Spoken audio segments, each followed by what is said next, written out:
Hey everyone, and happy Veterans Day. Today I just wanted to do a review on my 2002 Infiniti Q45, which I think is a very underrated car actually, and I see almost no good reviews on YouTube besides like people trying to sell these things. So I wanted to do a little different kind of video and just talk about the car a little bit more and tell you what it's like to own it. Now I've owned this car for about maybe upwards of 2 years, I think. And it was originally the car of my friend's father, an old friend of mine, and he bought it, right off the showroom floor, and he just babied it forever, kept it in the garage. And after 16 years, he sold it to me. Or not 16 years, 14 years, something like that. Anyways, he gave me a very good price on it. And actually, these cars are not that expensive anyway, though. And that's why I'm going to title this video Affordable Luxury, because you can pick these cars up pretty easily, anywhere from like $2,000. Maybe the nicest one in the world is going to cost you like $10,000. So, I mean, it's not really that bad. And you're getting a lot of car, and it's a very reliable car, too. Now, this car has got just 80,000 miles on it, which is probably a lot less than most of these cars that you're going to see for sale. So I can't really speak of like the costs of like major repairs or anything like that. I haven't had to do anything to this car since I bought it besides change the oil, and I had to replace like a reverse bulb, but that's been it. I mean, the car's been great. I've put probably about 10,000 miles on it since I got it. And I just drive it all around, and, it's just a very nice car. And let me see what else. What are the little things I could tell you about it? So this was the 2002 model, which was the first year for the new body style of Q45s. Before that, they had, I think, 2 other iterations, so this would be the third one, I believe. And there's a few little bugs in it that they haven't worked out yet. They made this from 2002 to 2006, I think, this model of Q45. And the only real problems I really have with it are the transmission is a little buggy. Like sometimes I'll put it in gear and the transmission won't engage immediately. It'll take like a second. And, it's not like a big problem or anything. And also the acceleration off the line can get a little bouncy, I guess, if you're just hitting the gas just right. So it's just a minor annoyance of mine. But, this car is not really meant to be like a drag car or anything. It's really built to be just like a highway cruiser, and that's where it excels. The 0-60 off the line, I think, is like 6 seconds, which is pretty good, considering this car is so big. It's got a 340 horsepower V8 in it, which I guess I can just show you that first before I show you the inside of the car and everything. Pop the hood here.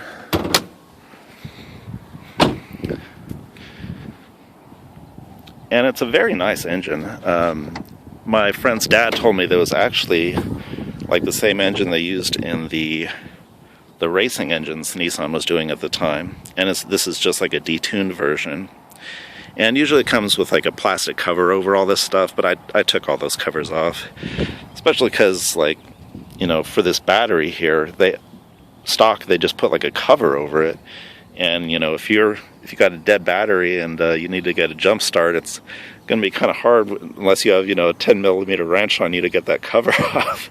So I just took all these off, and I kind of like looking at the engine anyway. It's kind of a cool looking engine.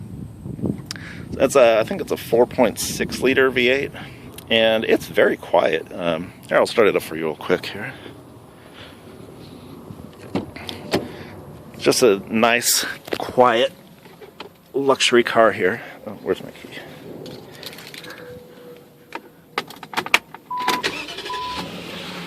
Don't have to put on the brake or anything to start it. Just turn the key. And it starts right up every time. I don't know if you can hear it just ticking away there. And I mean, you put your hand on the engine here, you can barely feel it moving. It is just so smooth. And it's smooth and quiet when you're driving it too.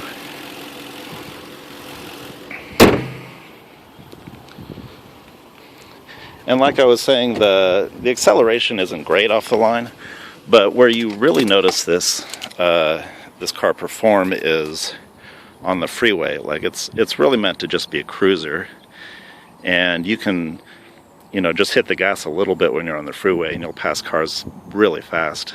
It's kind of shocking, actually. So I think that's kind of why they geared the transmission the way they did, just to be like more of a cruiser. And this car can, I think it probably can go like over 120 easily all day.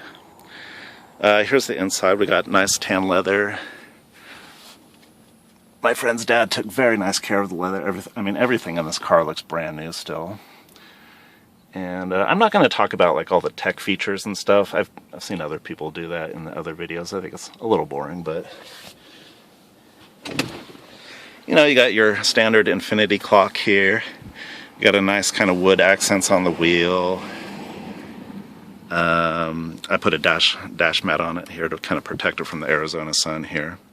Oh, and I tinted all the windows too. You can't see it on the front wheels, on the front ones, but on the back it looks dark. And I mean, it's got all your normal stuff here. You know, you got your manual transmission thing. You got your seat warmers here. You got your you know, automatic climate control and all this, and it's got like, I think it's got one of the first backup cameras that were put in cars. And I mean, it's not the best camera at this point. You know, it's kind of old technology, but I mean, it works all right. And you know, you got all your gauges here and everything. And this car's actually got adjustable shocks on it too, so you can put it in sport mode and stiffen up the shocks a little bit. And I just like to kind of sit back and cruise in this car. I got the seat, you know, put all the way back, and which isn't really the best for the backseat passengers. Actually, I'll show you here. See, we got decent back seats here, but you know, I'm 6 feet tall, and when the seats are all the way back, I kind of, you know, have a little trouble putting my knees in here. But I mean, if you're like a shorter driver and you don't, you know, drive like I do, you got plenty of legroom back here. And the biggest selling feature of these back seats are, one is, you know, they're very comfy as you'd expect. But see, I press this button here, and you can recline them. And when my friend's dad got this car, that was like the thing I was most wowed about. I was like, wow, you can recline these back seats? Okay, I'm sold. I want this car. And I've actually been lusting after this car ever since he bought it. I say, hey, if you ever want to sell it to me. Which he eventually did. And let me show you the trunk real quick. Got a little key open thing here. You just hold it. Pops open. And one thing you will find when you buy these is the trunk shocks are almost always dead on these things, and the trunk will not stay up. So you guys got to replace the shocks on them most of the time. And they're not too expensive. I replaced mine for like $50 off eBay. I just got some shocks. And here's your trunk. The trunk is not the biggest for, you know, a big luxury car. That's mostly because the seats kind of recline into the back part of it, so they kind of cut it short here. But I mean, it's not bad. And the nicest thing is you get under here, you know, you get a full-size spare, which is really nice because I hate those little donut tires they put on the cars now. And the wheels are 18-inch wheels. This is the premium package, I believe, which gave you a little bigger wheel and a little more features. They also had like a technology package on it, which gave you, I think, like adaptive cruise control and maybe like a few other like driving assists, stuff like that. But you know, I'm very happy with just this car. I don't not really a tech person, and I like kind of the older style luxury cars like this. You know, that now they're making luxury cars that are, you know, they're trying to be like sports cars at the same time they're luxury. But, you know, I like just having something to cruise around in that's super comfortable, feels like, you know, you're driving around on a pillow almost. So that's why I like this car. And it's got plenty of power. I can't complain at all.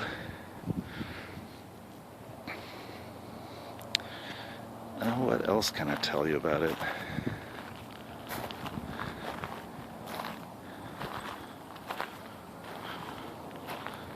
The paint job is very good. You know, this paint's it scratches up a little bit on the bumper, you know, from road grime and stuff coming up on it. But I mean, the rest of the paint really looks brand new still. Clear coat's still intact. I don't see any peeling or anything. You know, it's probably just because the car was kept in a garage the whole time, but I can tell just, you know, when I wax it and stuff that it is good quality paint on it. That's another thing about this car. Just every little piece on it is very, like, high quality.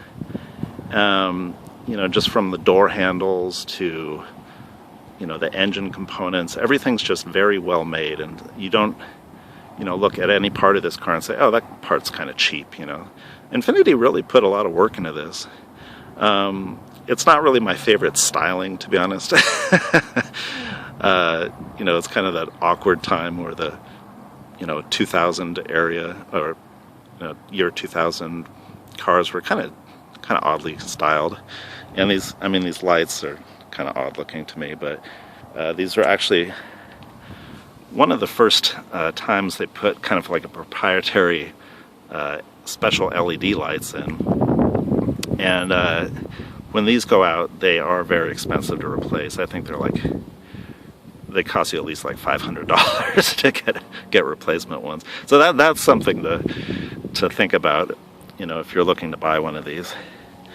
But I mean, other than that, it's not like fixing an old Mercedes where it's going to cost you thousands of dollars just to replace like an electrical sensor or something like that. Most of this parts, I'm sure all of these parts are just made by Nissan, so, you know, everything's pretty affordable to work on.